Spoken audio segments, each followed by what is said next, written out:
When I'm finally released from the vice principal's office, the day's June gloom has lifted. It's hazy and hot on my way home after a miserable last day of seventh grade. At least I can look forward to commiserating with Adam about the injustice of it all. But first, there's a message from my mom. A sticky note with the words, "From the office of Philomena Flossdrop, DDS," greets me on the door when I get to our side of the duplex. The sticky note is the most common form of communication my mother and I have. She leaves them on the front door for me all the time. Almost our entire relationship fits on these tiny sheets of paper that could easily blow away in the wind. Today's note informs me that my school called to report the mascot incident and that we'll discuss my punishment later. Of course, Dr. Flossdrop wants to talk about punishment without knowing I've already been punished, betrayed, detained, etc., etc. She's probably going to want to give me a cavity for this. I whoosh open the door to the duplex. It's dark inside, despite the heat of the day. Down the hallway, Adam's door is open, which means he's probably not in there. He doesn't leave his door open when he's in his room anymore. Not since he started turning into more and more of a loner, always carrying his secret notebook and keeping me out of the loop. Wait a minute. Down the hall, my door is closed, and a pair of boots sits outside it. Blue work boots. Dad's boots. Those boots are part of a story I've heard my whole life. Dad was a carpenter, but he had to stop working right after he built my crib because he got sick. Once I was born, he had to stop doing pretty much everything. When he wasn't in the hospital, which wasn't often, he could only lie in bed. But those boots were still his prized possession. When Dad died, he left Adam his boots as a way of saying goodbye and also as a way to remember him. I was just a baby, so I don't remember anything about my dad on my own, but Adam was 6. He remembers.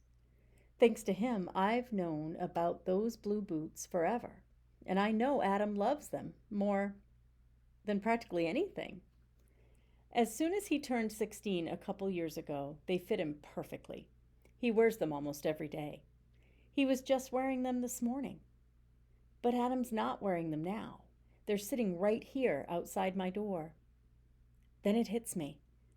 The boots are a message, just like Dr. Flossdrop's sticky note, except this message is heavy, so heavy it could never blow away in the wind. It says goodbye.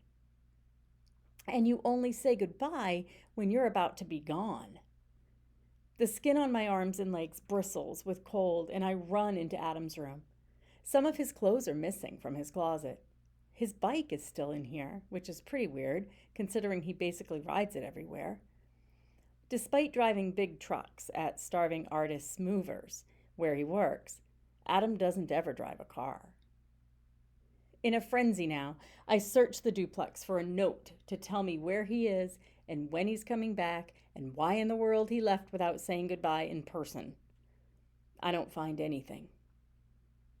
Maybe Adam didn't leave. Maybe he put his boots at my door for another reason. Maybe he left the boots for me to shine them, or to yarn bomb them, or as a way of telling me we're going to have exactly the same summer I daydreamed about during detention. But none of that makes sense. Dad said goodbye with those boots 12 years ago, and now Adam has said goodbye to me. But where could he have gone? And why? And why in the world would he not tell me he was going?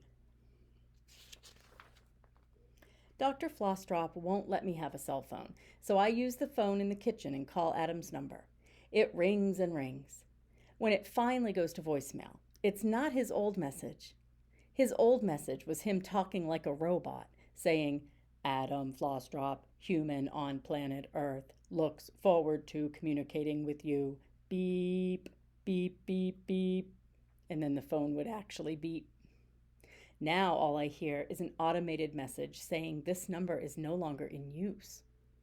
I check the number and try again. Same automated message. So either Adam has been kidnapped, or he's canceled his phone service, or changed his number. And I don't think he's been kidnapped if he left me goodbye boots. I fling open the door to my room. Then I grab the boots and hurl them under my bed as hard as I can, like I never want to see them again. But that doesn't feel right. These are Dad's boots that Adam loves. And even if this is the meanest thing Adam has ever done, which it is, at least he tried to leave me something of himself, something to hang on to, the way Dad did for him. But Dad's goodbye was permanent, and Adam's can't be. Adam's coming back. Adam has to come back. I duck down and stand them straight instead, their blue spines neatly in line. Then I collapse on my bed, unzip my backpack, and cuddle my never-ending scarf. I count the squares on my bedspread, hoping for the soothing effect counting always has on me. I get to 24 before giving up. It's useless to think about anything but my brother. Adam was the magician at my 9th birthday party. When I turned 10, he made me a giant cardboard hat. When I turned 11, he took me to an art museum and made me wear a sandwich board that said it was my birthday.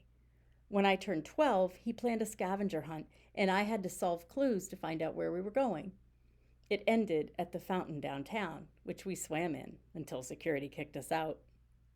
Adam told me once that he was named Adam and I was named Zinnia because our dad wanted his kids to experience everything in the world from A to Z.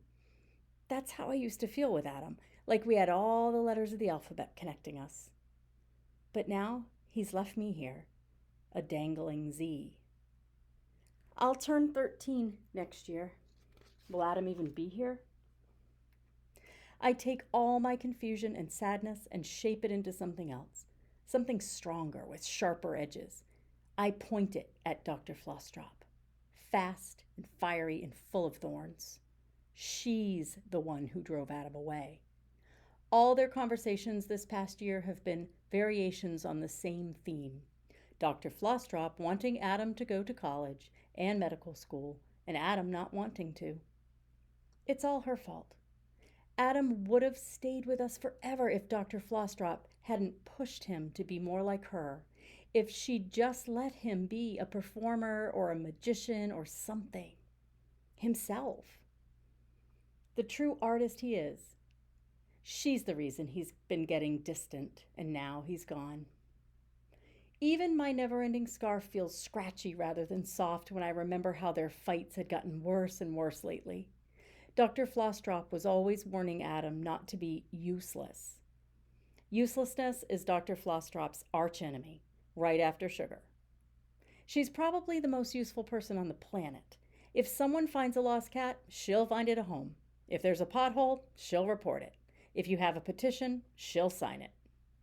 That's what she thought Adam was doing, acting useless. Working at starving artists' movers and doing the $5 bill trick and hanging out with me would never qualify as useful to her. I remember the sound of yelling, the sound of the front door slamming on Adam's way out of the duplex, the small sound of yarn and wood in my damp hands once the house was silent again. My mom may not have literally pushed Adam out the door, but she might as well have. I make a vow. I'll look for Adam, even if he doesn't want to be found. Even if he let me down in the worst possible way. Because he is Adam, and I need him, and that's the only thing I can do.